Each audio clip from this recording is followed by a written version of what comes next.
like, she's like, okay, but who is this? Who is this that you genuinely? Yeah, who is it that you have drawn? I'm like, Mom, that's me. And she's just like, no, that's not you. This is a girl. Whoa. And I'm like, Mom, that's me. Was that you like also having a conversation about like your gender journey with her? That's too? the conversation that could never really happen because like, I feel like it's so out of the scope of their understanding. Yeah. Of what that would even mean. Mm-hmm. Do you know what I mean? Yeah. I know, like, as, like, someone who's also, like, well, like, you were born in East Africa. I was, like, I'm first generation, but I know that, like, even with the topics of queerness, so often, especially, like, when I, like, had a brief moment when I had a Tumblr and used to do shit like that. The Tumblr era. The Tumblr era is, like, very huge, I think, in a lot of millennial lifetimes. Yeah.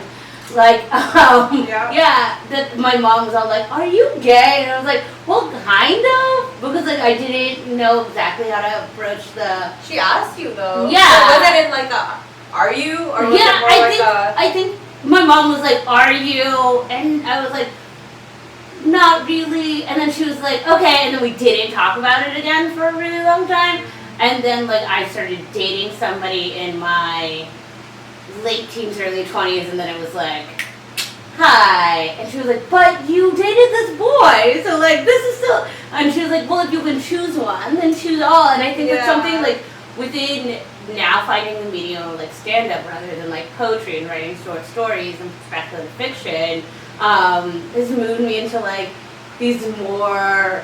I think, like, made me come into, like, peace with, like, our relationship being this, like, Western, but also very, like, Eastern cultures meeting in, like, a different way in these different headspaces. Yeah. Yeah. How about you? Because you agreed with the Tumblr. Oh, yeah. Tumblr, I feel like that was, like, the earliest form of something similar to TikTok that we had, which was just, like, people like me on the internet. Yeah. Like, what? I never heard. Yeah, because before that, there was, like, do you remember? There was, like, Pixel and those weird, websites that you would, like, make. Oh my god, do you remember, like, Zanga, GeoCities, all of those? Yeah. Oh my god, throw me back. Like, listening to you, like, of course, there's, like, that first generation, like, fear of, like, what your parents are going to think. But I love hearing people talk about these conversations with their parents where it's not necessarily negative. It's kind of just, like, whoa, like, they're asking and they're not, like, ostracizing you, like, right away. Like, I feel like those are inspiring stories because, like, you hear so many stories where they're like... Yeah. I definitely feel like in the mainstream media, like, especially, like, being within the, like, culture of Islam, that, like, so many times, especially because it's done by, like, white directors and creators, and then they often only think about, like, this is what I imagine, like, an Islam, like a Muslim family will react to this thing. So that's all they can think about is what their thought process is, rather than, I think, what a lot of times the reality, which is, like, this kind of nebulous thing, which is, like, okay, we asked you the question, but, like, we don't want to talk about it, and you don't want to talk about it, so we're just going to pretend it never happened, and just really hope to God that you get married to the person that we want you to, the gender person that we want you to. Yeah, I mean, it's true. It's like, it's also a really difficult thing. Like, now hitting my 30s, that I feel like more often my parents are, like, understanding, like, oh, these thoughts that we thought might be a phase are, like, it's not really a phase, Mom, right? Like, you know, something weird that I've been seeing is, like, it's mostly, like, on TikTok and stuff, but, like women of color, just women in general being like, oh, I think I'm, like, queer, I think I'm a lesbian, I like girls. And then moms being like, oh, everyone feels like that at some point. Yeah. My dad said that to me. Yeah. One time he's like, you know what, when I was growing up, like, sure, I had a guy friend that we, like, fooled around or whatever, but, like, that is just a phase, it's okay, like, we grow out of it. You grow out of it too. I'm like, yeah. And you're like, wait, what? You might need to rethink some things. Yeah, this sounds like compulsory heterosexuality. They repulsed. Repressed. That's what happened. They just learned to conform to their expectations. I think that's, like, a lot of people. Like, I remember, like, we were talking with friends, both Sahira and I, like, Nat also mentioned something about her mom feeling similarly about like, oh, everybody, like Nico being similar and like having these women of color feel like, oh, all of our moms were like, why wouldn't you want to be with women? Like, of course you'd rather be around women. Men suck. But also being like, but this is what we're expected to do. But then I wonder, like, how much of it is, like, the patriarchy and feeling so oppressed and being, like, women, like, right? Yeah. Like, what? I don't know. And then how much of it is actually your sexuality. Exactly. Like, how skewed is it? What's that, like, what's, like, a survival tactic? And what's, like, your actual sexuality? Yeah. It's tricky. It is weird.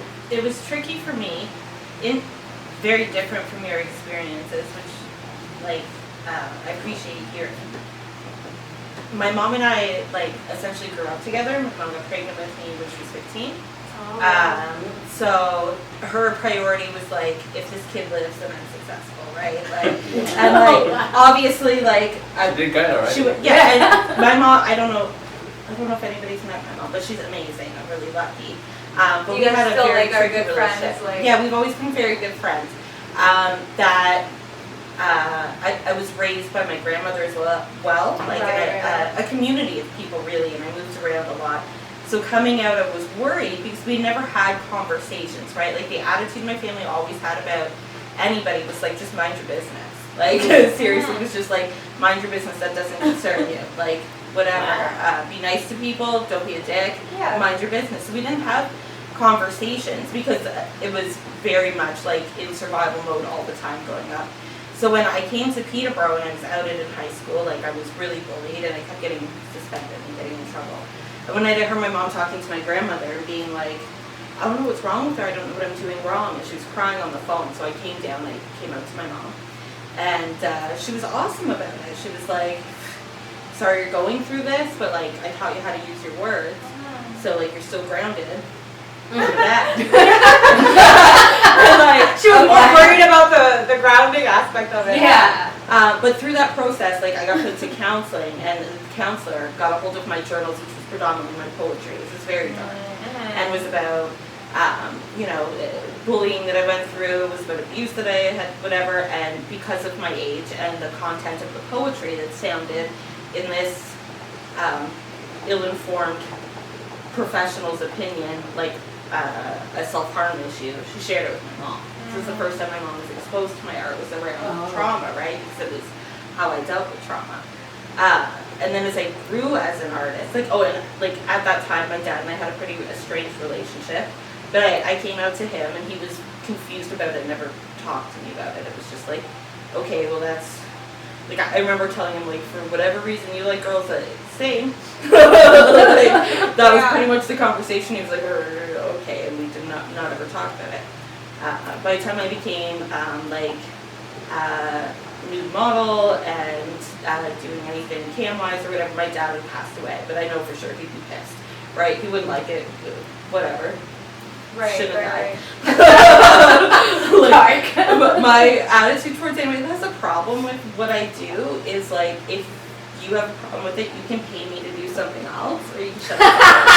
Like these are your For options. $5,000 a month, I'll stop. Yeah. I will be the daughter you want for this set amount of bills. Hi, pay my bills. I had a candid conversation with my mom about it, and I was like, like, how does it make you feel? Like, she always just was quietly supportive, and she was like, listen, you hated the way you looked. Your whole childhood, and it broke my heart, and like, you went through so much with like your body image issues and whatever, and eating disorders, and if you've gotten to a point where sharing your body is something you're proud of, I'm proud of you, like I'm happy for you, and that's it. And she's defended me on social media. She's gone toe to toe with people and been like, mind your own business. If you, like, quoting Bambi, like, if you don't, didn't your mother ever tell you, if you don't have anything nice to say, you shouldn't say anything at all? Meanwhile, I'm like, have you met your daughter? Because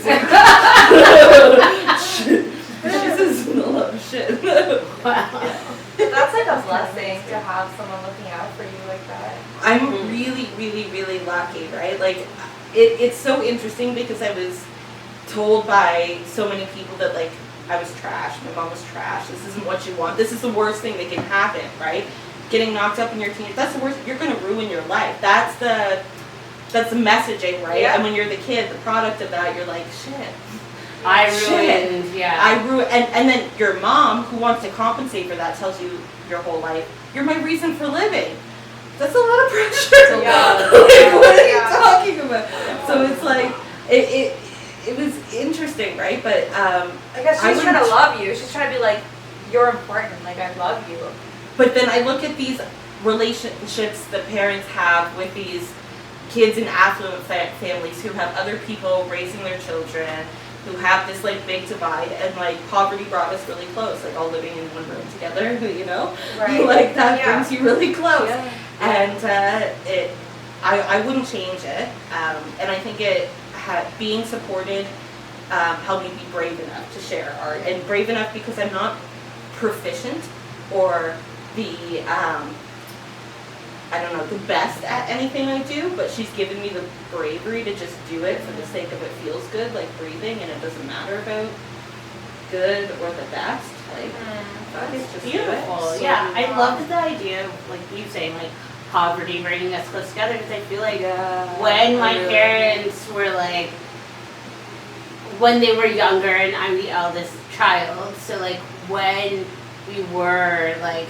at that level of poverty, like we were doing fine, like they could take care of all of us, but it was like never like weird, like it had precarious moments, definitely, like living in apartments in Toronto.